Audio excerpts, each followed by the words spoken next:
How's it going, everybody? Welcome to today's review, which is an exciting one. We are delving into the world of Netflix. To start us off, I'm Ryan, and I'm a cinemaholic. How's it going, guys? I'm Spencer, and I'm a cinemaholic. And today we are delving into the world of Netflix, as Ryan said, with kind of an interesting movie. I want to set it up first of all. It has a budget of $50 million, which means it's a pretty high budgeted film that they put out here, and not really like anything else we've really seen on Netflix or seen period, in my personal opinion. It's directed by Bong Joon-ho, who gave us Snowpiercer, which is a film that I thoroughly enjoyed, and he also gave us The Host back in 2006. And not the crappy Stephanie Meyer, The Host. I'm talking about the South Korean film about the giant monster that took the little girl. I love The Host. I think it's awesome. Ryan, have you seen anything else by Bong Joon-ho? I don't think so. You should definitely look into his filmography because he's really an interesting filmmaker. But we're talking about Okja, which is a film. And I'll read the plot summary real quick on IMDb. It says, meet Mija, a young girl who risks everything to prevent a powerful multinational company from kidnapping her best friend, a massive animal named Okja. So, Ryan, what did you think of Okja? I was actually very surprised with this. To kind of prep myself, I did watch the trailer right before I watched the movie. And at first, kind of feeling off of the trailer, I thought this is going to be kind of a slow movie, maybe even similar at some points to like a Jungle Book-esque kind of movie where it's a person and some animals just hanging out and tumbling around in the water and in the leaves and stuff. But I will say, once the movie actually started, I realized that was just going to be kind of first 10-minute, first act kind of stuff, which ended up being that way. This is a very intense movie with a very clear message. And I will say that they definitely got their message across. The biggest highlight to me was, like you said, it's more of a high-end thing from what we've normally seen on Netflix, and the effects at some points were marvelous. They're very well done, and the cast, such a strong ensemble cast, and I think 90% of the time the performances were fantastic. There were a few times where Jake Gyllenhaal's character was a little bit too much for me. But I can't even remember. Mija, I think was her name. She was phenomenal. I really enjoyed her acting, and I've never heard of her or seen her before. I don't know if this is her first thing, but she definitely stole the show. Just kind of, I want to briefly touch on a negative for me because it's kind of a positive. I think at some points they did really well of balancing kind of a satire and a comedy, and the comedy elements with the dark message that they were trying to bring across. But that being said, there were some points where I feel like that blend really didn't work. And it felt like they went a little too far with the comedic elements, and it kind of felt like it took me into a different world. The tones were a little bit off at some points. And I guess that kind of goes with the Jake Gyllenhaal comment. There were just a few times where I felt like even within this world that you've established, that was a little bit different tone. But that being said, overall, I really enjoyed this movie, and I'm excited to hear what did you think? Yeah, sticking with my fandom, I guess, of Bong Joon-ho, I really like this movie. I almost loved it, and I agree with almost everything you said. And that is the sense that the tone of this movie, at points, not throughout the entire thing, but at points it feels like it's kind of uneven and all over the place.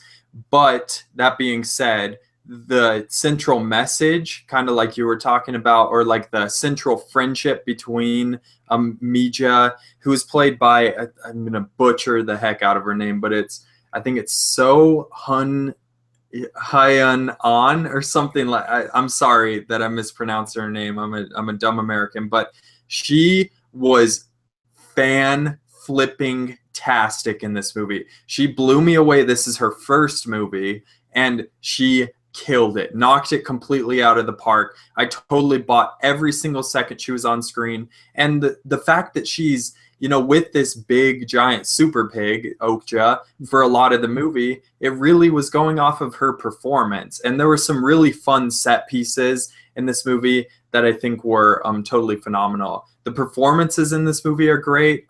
Besides just Mija, Tilda Swinton is really good in the villainous role. She also was the villain in Snowpiercer, so it's almost like Bong Joon-ho really likes to use her as the villain, and she is really good in this movie. She really kills it in the scenes that she's in, and I don't want to give any spoilers, but towards the end they do some really interesting things with her performance.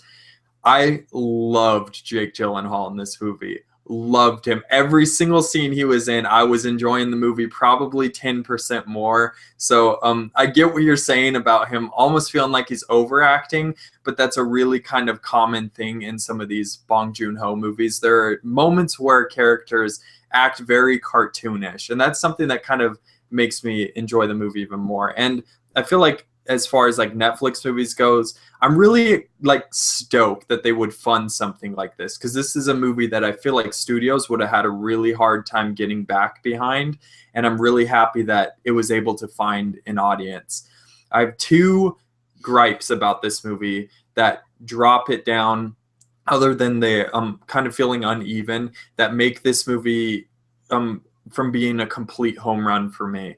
And that is, one, I feel like the final confrontation between the main characters and the villain of the movie is a little bit, it felt like it was building to be something way bigger than the final confrontation. I feel like emotionally it worked for me, but I wish they would have done something a little more.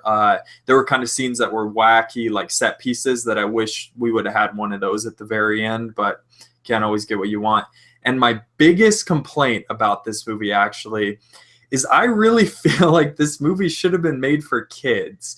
And it is a movie that is very clearly aimed at an adult audience. There's lots of swearing. There's violence in this movie that would disturb children really severely. So I kind of felt weird about the fact that it's this movie that feels like it has a child protagonist, you know, and it deals with this really heartwarming romance about people and their animals. And I do think that it is to make you kind of be struck with this kind of like Spielbergian childlike wonder. But I do feel like it could have been something like E.T. that was appealing to adults and children as well. I do have a question for you. I literally just finished it as we started this. Maybe I looked away, but this is going spoilers, by the way. So fast forward like 30 seconds. The gold thing that the gold pig that she gives Tilda Swinton at the end, was that planted earlier? Because that kind of felt like it was out of left field. Maybe I looked away and I missed the planting for that. Yeah, you must have, because her is it her grandpa, the guy who raised her? He gives her the gold pig. He lied to her, told her that he bought Okja, but the company would not let him buy Okja from them. So he instead bought her that golden pig to give her the golden pig. Okay, yeah, that's more meaningful. I figured it was something like that, but I didn't know for sure. So yep. So scores. What would you score this movie? Ooh, I am going to score it a 6.75 out of 10. Overall, I did enjoy this movie. The tone was a little bit off for me, and it the third act, like I guess kind of like you said, it didn't pay off as big as I was kind of hoping. They do build it up to be this big fantastical journey with this huge message, and then it did kind of feel like it hit this thing and then cruised on a slight decline. Didn't quite pay off. Overall enjoyed it though. Yeah, I'm going to give this one a 7.5 out of 10. I really did enjoy this movie. I would recommend anybody who's interested in it to check it out. It's on Netflix, so it's really easy to access, and everybody has Netflix. The entire world has it. So I would say check it out just to support Bong Joon-ho. I want to see more movies from this guy, and it's really not like anything you've ever seen. Like, it's a really interesting little movie that is very fun, and I would highly recommend it. So yeah, 7.5 out of 10. Awesome. Well, I think that does it for this review. We are also working on a review that's going to be posted maybe before, maybe after this one, but this weekend is Baby Driver. It's been out for a few days, so I guarantee we're going to be going spoilers on this. So stay tuned. Check that review out. Follow me on Twitter at @Rye_Gordon. Where can they follow you, Spencer? You guys can follow me on Twitter at SpinnyHen. And yeah, please check out this Baby Driver review. I think you guys are really going to like our conversation about this movie. So until next time, bye.